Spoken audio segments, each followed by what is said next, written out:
ಇಡೀ ರಾಜ್ಯದ ಎಲ್ಲ ಗೃಹಲಕ್ಷ್ಮಿಯರಿಗೆ ರಾಜ್ಯ ಸರ್ಕಾರದಿಂದ ಭರ್ಜರಿ ಗುಡ್ ನ್ಯೂಸ್. ಗೃಹಲಕ್ಷ್ಮಿಯ 31ನೇ ಕಂತಿನ ಹಣ ಬಿಡುಗಡೆ. ರಾಜ್ಯದ ಎಲ್ಲ ಮಹಿಳೆಯರ ಖಾತೆಗಳಿಗೆ ಹಣ ಜಮೆ. ಕಳೆದ 2 ತಿಂಗಳಿನಿಂದ ರಾಜ್ಯದಲ್ಲಿರುವ ಗೃಹಲಕ್ಷ್ಮಿ ಮಹಿಳೆಯರ ಖಾತೆಗೆ ಪ್ರತಿ ತಿಂಗಳ ಹಣ ಬರಬೇಕಾಗಿರುವುದು ಬಂದಿಲ್ಲ. ಆದರೆ ಈಗ 31ನೇ ಕಂತಿನ ಹಣ ರಾಜ್ಯದ ಎಲ್ಲ ಗೃಹಲಕ್ಷ್ಮಿ ಮಹಿಳೆಯರ ಖಾತೆಗಳಿಗೆ ರಾಜ್ಯ ಸರ್ಕಾರ ಅಧಿಕೃತವಾಗಿ ಜಮೆ ಮಾಡಲು ಈಗಾಗಲೇ ಆರ್ಥಿಕ ಅನುಮೋದನೆ ದೊರಕಿದ್ದು, ಇಂದು ಮಧ್ಯಾಹ್ನ 2 ಗಂಟೆಯ ನಂತರ ಗೃಹಲಕ್ಷ್ಮಿಯರ ಖಾತೆಗಳಿಗೆ ಜಮೆಯಾಗಲಿದೆ. ಆದರೆ ರಾಜ್ಯದ ಎಲ್ಲ ಗೃಹಲಕ್ಷ್ಮಿಯರಿಗೆ ಈ ಕಾರ್ಡ್ ಇರುವುದು ಕಡ್ಡಾಯವೆಂದು ಈಗಾಗಲೇ ರಾಜ್ಯದ ನೂತನ ಮುಖ್ಯಮಂತ್ರಿ ಡಿ.ಕೆ. ಶಿವಕುಮಾರ್ ಅವರು ಹೇಳಿದ್ದು, ಪ್ರತಿಯೊಬ್ಬ ಗೃಹಲಕ್ಷ್ಮಿ ಫಲಾನುಭವಿಗಳು ಈ ಕಾರ್ಡ್ ಇಟ್ಟುಕೊಳ್ಳುವುದು ಕಡ್ಡಾಯವಾಗಿದೆ.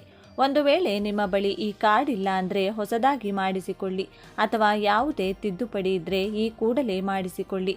ರಾಜ್ಯದಲ್ಲಿ ಗೃಹಲಕ್ಷ್ಮಿ ಮಹಿಳೆಯರ ಬ್ಯಾಂಕ್ ಖಾತೆಗಳಿಗೆ ಸರ್ಕಾರ ಹಣ ಬಿಡುಗಡೆ ಮಾಡಿದ್ದು, ಇನ್ನೂ ಕೂಡ ಅನರ್ಹರ ಖಾತೆಗಳಿಗೆ ಹಣ ಜಮಾವಣೆಯಾಗುತ್ತಿದ್ದು ಮತ್ತು ಮೃತಪಟ್ಟ ಮಹಿಳೆಯರ ಖಾತೆಗಳಿಗೆ ಹಣ ಬಿಡುಗಡೆಯಾಗುತ್ತಿದ್ದು, ಅಂತಹ ಫಲಾನುಭವಿಗಳನ್ನು ಪತ್ತೆ ಹಚ್ಚಿ ಫಲಾನುಭವಿಗಳ ಲಿಸ್ಟ್ನಿಂದ ಅವರ ಹೆಸರನ್ನು ತೆಗೆದುಹಾಕಲು ಸರ್ಕಾರ ಕ್ರಮ ಕೈಗೊಂಡಿದ್ದು, ಈ ಕಾರಣಕ್ಕೆ 2 ತಿಂಗಳಿನಿಂದ ಗೃಹಲಕ್ಷ್ಮಿಯರ ಖಾತೆಗಳಿಗೆ ಹಣ ಹಾಕಿಲ್ಲ.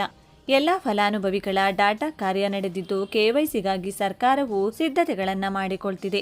ಬನ್ನಿ, ಇಷ್ಟಕ್ಕೂ ಎಂತಹ ಮಹಿಳೆಯರ ಖಾತೆಗಳಿಗೆ ಇಂದು ಮಧ್ಯಾಹ್ನ ಹಣ ಜಮಾ ಆಗಲಿದೆ, ಯಾವ ಕಾರ್ಡ್ ಇರುವುದು ಕಡ್ಡಾಯ ಮತ್ತು ಅದು ಹೇಗೆ ಇರುವುದು ಕಡ್ಡಾಯ, ಈ ಎಲ್ಲ ಸಂಪೂರ್ಣ ಮಾಹಿತಿಯನ್ನು ಈ ವಿಡಿಯೋದಲ್ಲಿ ನೀಡಲಾಗಿದ್ದು, ನೀವು ಕೂಡ ಗೃಹಲಕ್ಷ್ಮಿ ಮಹಿಳೆಯರಾಗಿದ್ದರೆ ಅಥವಾ ನಿಮ್ಮ ಮನೆಯಲ್ಲಿ ಗೃಹಲಕ್ಷ್ಮಿ ಹಣ ಪಡೆದುಕೊಳ್ಳುತ್ತಿರುವ ಮಹಿಳೆಯರಿದ್ದರೆ ತಪ್ಪದೆ ವಿಡಿಯೋಗೆ ಈಗಲೇ ಒಂದು ಲೈಕ್ ಮಾಡಿ ಮತ್ತು ವಿಡಿಯೋವನ್ನು ಕೊನೆವರೆಗೂ ನೋಡಿ.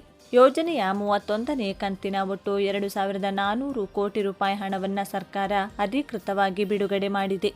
ರಾಜ್ಯದ ಲಕ್ಷಾಂತರ ಅರ್ಹ ಮಹಿಳೆಯರ ಬ್ಯಾಂಕ್ ಖಾತೆಗೆ ನೇರ ನಗದು ವರ್ಗಾವಣೆ ಮೂಲಕ ತಲಾ 2,000 ರೂಪಾಯಿ ಹಣ ಜಮೆಯಾಗಲು ಪ್ರಕ್ರಿಯೆ ಆರಂಭವಾಗಿದೆ. ರಾಜ್ಯದಲ್ಲಿ ಈ ಯೋಜನೆ ಆರಂಭವಾದಾಗಿನಿಂದ ಇದುವರೆಗೆ ಭಾರೀ ಪ್ರಮಾಣದ ಹಣವನ್ನು ಮಹಿಳೆಯರ ಸಬಲೀಕರಣಕ್ಕಾಗಿ ಹಂಚಿಕೆ ಮಾಡಲಾಗಿದೆ. ರಾಜ್ಯದ ಸುಮಾರು 1,24,48,000ಕ್ಕೂ ಕುಟುಂಬದ ಯಜಮಾನಿಯರ ಈಗಾಗಲೇ ಕಳೆದ 30 ಕಂತುಗಳಲ್ಲಿ ತಲಾ 2,000 ರೂಪಾಯಿಯಂತೆ ಒಟ್ಟು 60,000 ರೂಪಾಯಿ ಹಣವನ್ನು ಯಶಸ್ವಿಯಾಗಿ ವರ್ಗಾಯಿಸಲಾಗಿತ್ತು. 31ನೇ ಕಂತಿನ ಹಣ ಬಿಡುಗಡೆಯಾಗಿದೆ. ಈಗ 31ನೇ ಕಂತಿನ ಹಣವು ಬಿಡುಗಡೆಯಾಗಿದ್ದು, ಇದರೊಂದಿಗೆ ಪ್ರತಿಯೊಬ್ಬ ಗೃಹಲಕ್ಷ್ಮಿಯ ಖಾತೆಗೆ ಸರ್ಕಾರದ ವತಿಯಿಂದ ಜಮೆಯಾದ ಒಟ್ಟು ಮೊತ್ತ ಬರೋಬ್ಬರಿ 62,000 ರೂಪಾಯಿ ತಲುಪಿದಂತಾಗಿದೆ. ಮಹಿಳಾ ಸ್ವಾವಲಂಬನೆಗೆ ಒತ್ತು ನೀಡುವ ನಿಟ್ಟಿನಲ್ಲಿ ಸರ್ಕಾರ ಕೈಗೊಂಡಿರುವ ಈ ಹೆಜ್ಜೆಯಿಂದಾಗಿ ಗೃಹಲಕ್ಷ್ಮಿ ಯೋಜನೆಗಾಗಿ ರಾಜ್ಯ ಸರ್ಕಾರ ಇದುವರೆಗೂ ಒಟ್ಟಾರೆಯಾಗಿ 74,650 ಕೋಟಿ ರೂಪಾಯಿಗಳನ್ನು ವ್ಯಯಿಸಿದಂತಾಗಿದೆ.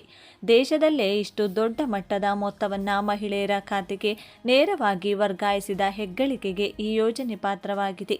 ಮಹಿಳೆಯರು ಈ ಆರ್ಥಿಕ ನೆರವನ್ನು ತಮ್ಮ ಕುಟುಂಬದ ದೈನಂದಿನ ಕೌಟುಂಬಿಕ ಖರ್ಚುಗಳು, ಮಕ್ಕಳ ಶಿಕ್ಷಣ, ಆರೋಗ್ಯ, ಪೌಷ್ಟಿಕ ಆಹಾರ ಹಾಗೂ ಇತರ ಅನಿವಾರ್ಯ ಅಗತ್ಯಗಳಿಗೆ ಸದುಪಯೋಗಪಡಿಸಿಕೊಳ್ಳಬೇಕು ಎಂದು ಮುಖ್ಯಮಂತ್ರಿ ಡಿ.ಕೆ. ಶಿವಕುಮಾರ್ ಹೇಳಿದ್ದಾರೆ. ರಾಜ್ಯದಲ್ಲಿ ಅನರ್ಹರು ಮತ್ತು ಮೃತಪಟ್ಟವರ ಹೆಸರಿನಲ್ಲಿ ಗೃಹಲಕ್ಷ್ಮಿ ಹಣ ಜಮೆಯಾಗುತ್ತಿದ್ದು, ಅವುಗಳ ಪರಿಶೀಲನೆ ಕಾರ್ಯಕ್ಕಾಗಿ ಮತ್ತೊಮ್ಮೆ ರಾಜ್ಯದಲ್ಲಿ ಗೃಹಲಕ್ಷ್ಮಿ ಕೆವೈಸಿ ಕಾರ್ಯ ಮಾಡಲು ಸರ್ಕಾರವು ನಿರ್ಧಾರವನ್ನು ತೆಗೆದುಕೊಂಡಿದ್ದು, ಪ್ರತಿಯೊಬ್ಬ ಗೃಹಲಕ್ಷ್ಮಿ ಫಲಾನುಭವಿಗಳು ಕಡ್ಡಾಯವಾಗಿ ತಮ್ಮ ಬಳಿ ವೋಟರ್ ಐಡಿ ಕಾರ್ಡ್ ಇಟ್ಟುಕೊಳ್ಳುವುದು ಕಡ್ಡಾಯವೆಂದು ಈ ಹಿಂದೆ ಡಿ.ಕೆ. ಶಿವಕುಮಾರ್ ಅವರು ತಿಳಿಸಿದ್ದಾರೆ. ಅದಕ್ಕೆ ತಕ್ಕಂತೆ ವೋಟರ್ ಐಡಿ ಕಾರ್ಡ್ ಕೂಡ ಆಧಾರ್ ಕಾರ್ಡ್ನಲ್ಲಿರುವ ಹೆಸರಿನಂತೆ ಇರುವುದು ಕಡ್ಡಾಯಗೊಳಿಸಲಾಗಿದೆ.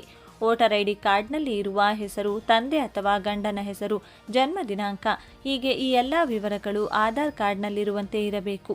ಆಧಾರ್ ಕಾರ್ಡ್ ಡಾಟಾ ಮತ್ತು ವೋಟರ್ ಐಡಿ ಡಾಟಾ ಎರಡೂ ಕೂಡ ಒಂದೇ ರೀತಿಯಾಗಿರಬೇಕು. ಒಂದು ವೇಳೆ ವ್ಯತ್ಯಾಸವಿದ್ದಲ್ಲಿ ಅದನ್ನು ಈಗಲೇ ತಿದ್ದುಪಡಿ ಮಾಡಿಕೊಳ್ಳಿ.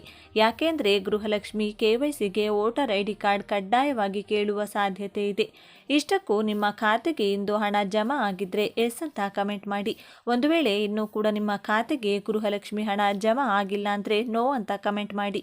ಹಾಗೂ ನಿಮ್ಮ ಯಾವುದಾದರೂ ಗೃಹಲಕ್ಷ್ಮಿಗೆ ಸಂಬಂಧಿಸಿದ ಸಮಸ್ಯೆಗಳಿದ್ರೆ ದಯವಿಟ್ಟು ಕಮೆಂಟ್ ಮೂಲಕ ತಿಳಿಸಿ. ಧನ್ಯವಾದಗಳು.